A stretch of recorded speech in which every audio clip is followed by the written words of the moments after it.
أعمالنا من يهدي الله فلا مضل له ومن يضلل فلا هادي له وأشهد أن لا إله إلا الله وحده لا شريك له وأشهد أن محمدا عبده ورسوله أما بعد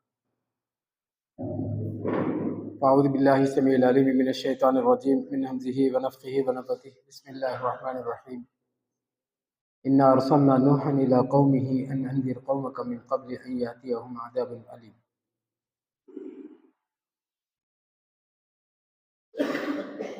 اس سے پہلے کہ دردناک عذاب کی کارروائی شروع ہو جائے، ہم نے ہی نوح کو ان کے قوم کی طرف رسول بنا کر بھیجا کہ جاؤ اپنی قوم کو ڈرا دو۔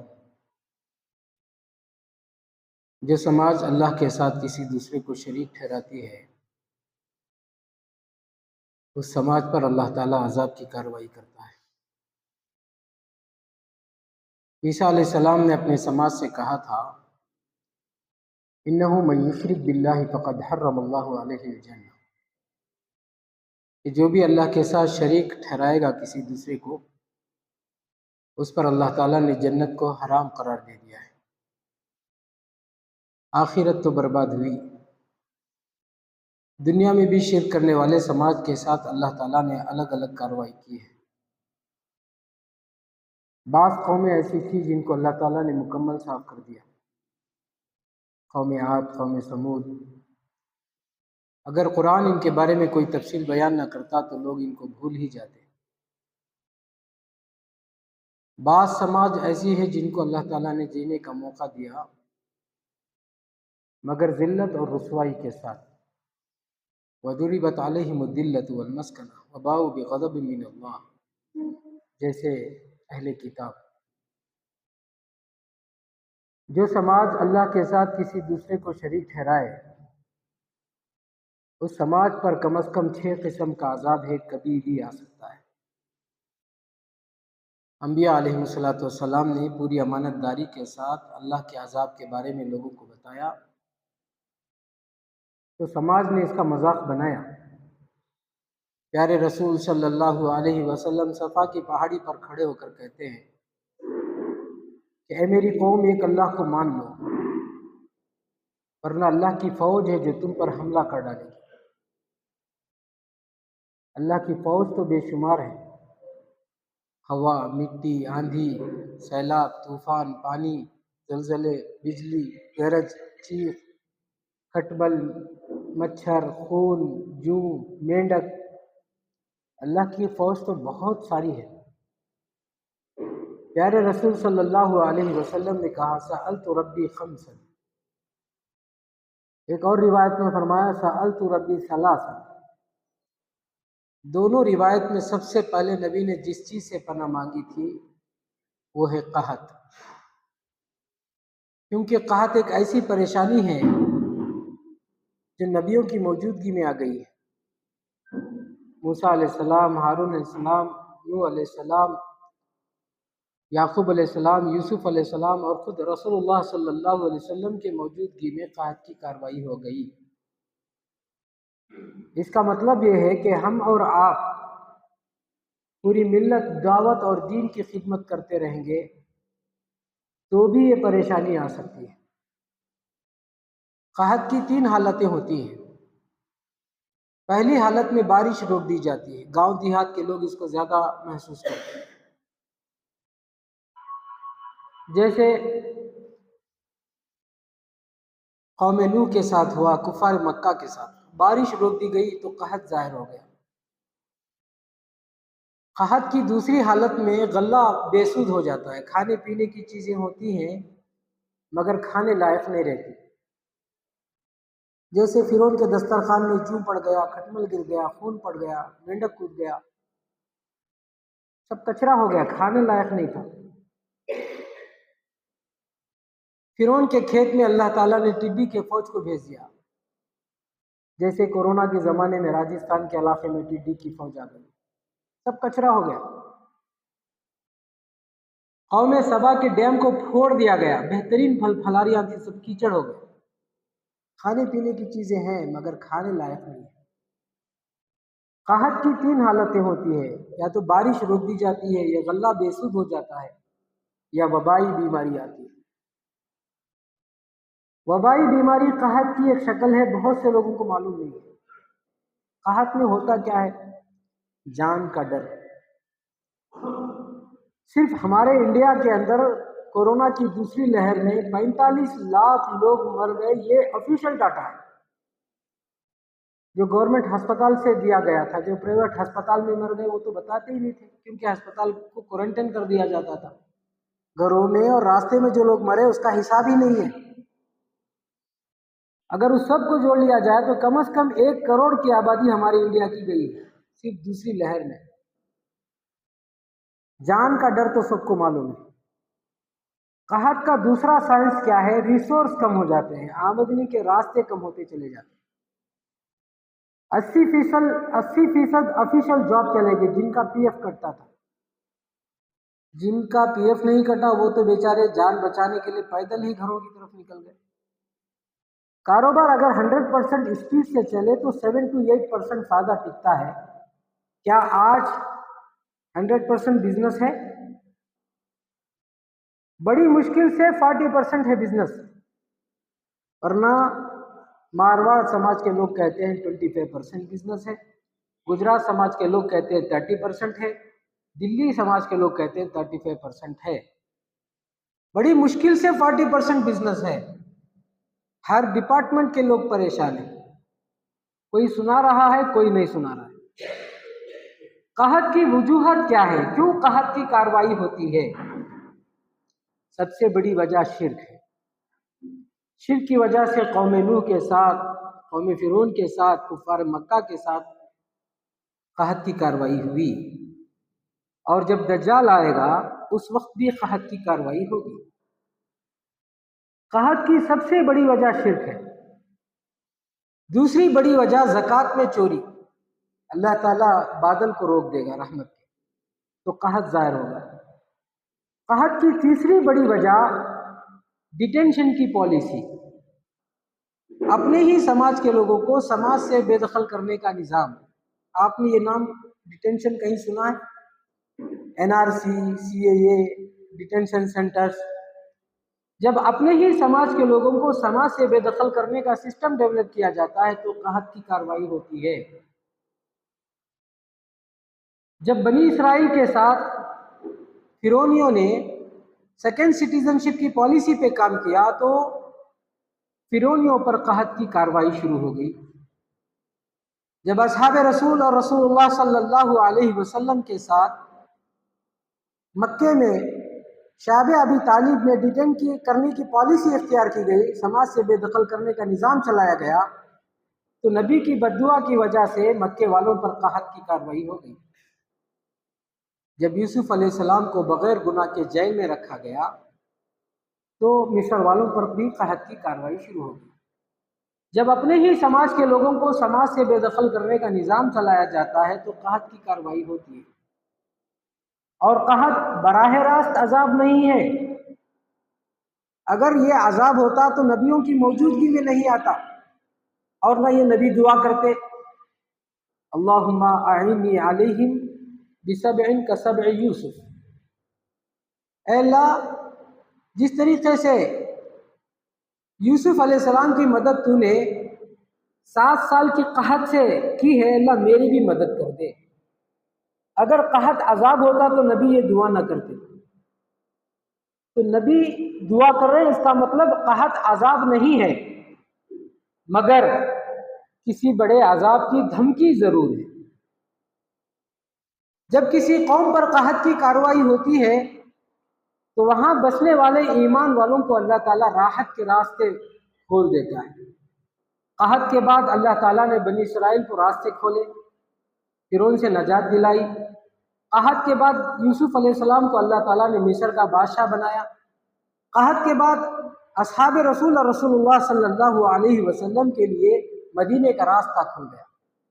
اب ذرا آپ اس کا اندازہ لگائیے، اگر یہ کورونا کی پریشانی نہیں آتی تو جس تیزی سے NRIC لایا جا رہا تھا اس میں کتنی پریشانی مسلمانوں کو آنے والی تھی۔ یہ تو وہ عورتیں جو ہماری شاہین باغ جیسی کیمپوں میں بیٹھ کر راتوں میں رو رو کر دعائیں کی ہیں اور دن میں صدقہ و خیرات کی ہیں، تلاوتیں کی ہیں، دین کی باتیں کی ہیں، اور نوجوان نسل جو موجودہ ہے انہوں نے دعوت کا جذبہ رکھا ہے، جماعت کے ذمہ داروں نے دعوت کے فیصلے کیے، اللہ سے دعائیں کی، تو ان کی وجہ سے وہ پریشانی آ گئی، ورنہ کورونا سے بڑی پریشانی جو آنے والی تھی وہ NRIC کی تھی۔ NRIC تو لاگو ہو گیا 2023 11 ستمبر کو لاگو تو ہو گیا، لیکن اس سے پہلے، کورونا سے پہلے اگر اس کو لاگو کیا جاتا تو کتنی بڑی پریشانی ہوتی۔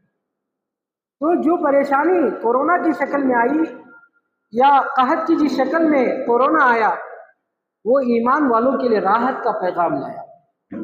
جہاں قحط ایمان والوں کے لیے راحت کا پیغام لاتا ہے، وہیں قحط ظالموں کے لیے بہت بڑا فیصلہ اور بہت بڑے دھمکی کی بات ہے۔ قحط کے بعد اللہ تعالیٰ نے قوم نوح کو ڈبو دیا، قحط کے بعد قوم فرعون کو ڈبو دیا۔ کفار مکہ پر بدر کے میدان میں بعد میں کارروائی ہوئی، پہلے ان پر قحط کی کارروائی ہوئی۔ قحط اس بات کی طرف اشارہ ہے کہ آگے بہت سخت دن آنے والے ہیں اور اس کے آثار دکھ رہے ہیں۔ اس سے پہلے کہ بڑی بڑی مصیبتیں اس قوم پر آ جائے، ہمیں اس قوم کو اللہ کے عذاب سے بچانا ہے۔ اس پاکیزہ مقصد کے ساتھ ہمیں دعوت و تبلیغ کے فریضے کو انجام دینا ہے۔ جو سماج اللہ کے ساتھ کسی دوسرے کو شریک ٹھہرائے، اس سماج پر دوسری بڑی جو آفت آتی ہے وہ ہے ڈبوئے جانے والا عذاب۔ شرک کی وجہ سے اللہ تعالیٰ نے قوم نوح کو ڈبو دیا، قوم فرعون کو ڈبو دیا، قوم سبا کو ڈبو دیا۔ اور ڈبوئے جانے والا عذاب کوئی ضروری نہیں کہ آبادی کسی ندی یا سمندر کے کنارے رہے۔ 2010 میں کے کرنول کے شہر میں پانی داخل ہو گیا، 7 کلومیٹر باہر کی ندی شہر میں داخل ہو گئی۔ 2012 میں راجستھان کے ریگستان میں سیلاب آ گیا، ریگستان میں بھی کہیں سیلاب، بارش تو ہوتی تھی، زمین سے پانی ابلتا تھا۔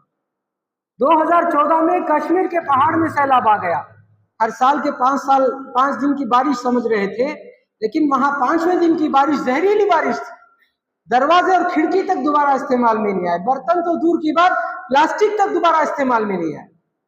2018 میں کیرلا کے پہاڑی علاقے میں سیلاب آیا، پہاڑ میں بھی کہیں سیلاب آتا ہے، آدھے گھنٹے کی بارش ہوتی 6 فٹ پانی کھڑا ہو جاتا، پھر آدھے گھنٹے کا وقفہ، پھر آدھے گھنٹے کی بارش ہوتی پھر 6 فٹ پانی کھڑا ہو جاتا، پھر آدھے گھنٹے کا وقفہ۔ صبح سے شام تک یہ سلسلہ چلا ہے۔ کروڑوں میں جینے والے لوگ روڈوں پر آ گئے، ہر دن اپنا کپڑا بدلنے والا سماج دوسروں کے اتارے ہوئے کپڑے کے محتاج ہو گئے۔ یہ سب واقعات کیا بتا رہے ہیں؟ کیا یہ حادثات ہمارے علاقے میں نہیں ہو سکتے؟ کیا ہم سب محفوظ ہو چکے ہیں؟ کسی قوم میں ہلاکت آنی ہوتی ہے تو اس کے اندر 3 بڑی علامتیں ظاہر ہوتی ہیں، اور وہ تینوں علامتیں ظاہر ہو چکی ہیں۔ وَإِذَا أَرَدْنَا أَن نُهْلِكَ قَرْيَةً أَمَرْنَا مُتْرَ فِيهَا فَفَسَقُوا فِيهَا فَحَقَّ عَلَيْهِ الْقَوْلُ فَدَمَّرْنَاهَا تَدْمِيرًا۔ بڑوں میں بگاڑ پیدا ہوتا ہے، سماج بگڑنے لگتا ہے۔ جب پورا سماج بگڑتا ہے تو عذاب کا آنا حق ہو جاتا ہے۔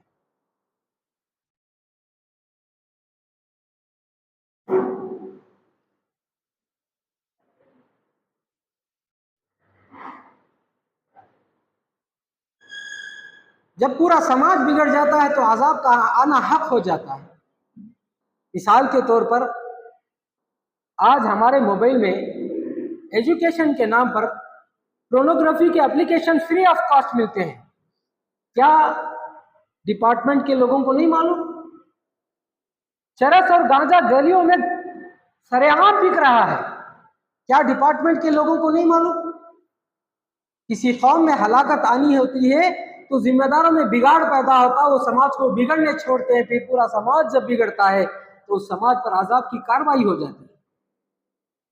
کسی سماج پر ہلاکت آنی ہوتی ہے تو اس کے اندر دوسری جو علامت ظاہر ہوتی ہے، انا تطیرنا بکا، اپنے گناہوں کی نحوست سامنے والے کے سر پہ ڈال دینا۔ قوم شعیب نے شعیب علیہ السلام سے کہا، جب سے تم ہمارے بازار میں آئے ہو تب سے ہمارا بازار بیٹھ چکا ہے۔ سورہ یاسین میں ایک گاؤں والوں کا تذکرہ ہے، گاؤں والوں نے تینوں رسول سے کہا انا تطیرنا بکم، جب سے تم ہمارے گاؤں کو آئے ہو ہمارے گاؤں کا ماحول بگڑ گیا۔ کیا نبیوں کی وجہ سے گاؤں میں پریشانی آتی ہے؟ اپنے گناہوں کی نحوست جب سامنے والے کے سر پہ ڈال دیا جاتا ہے تو اس قوم کو بھی معاف نہیں کیا جاتا۔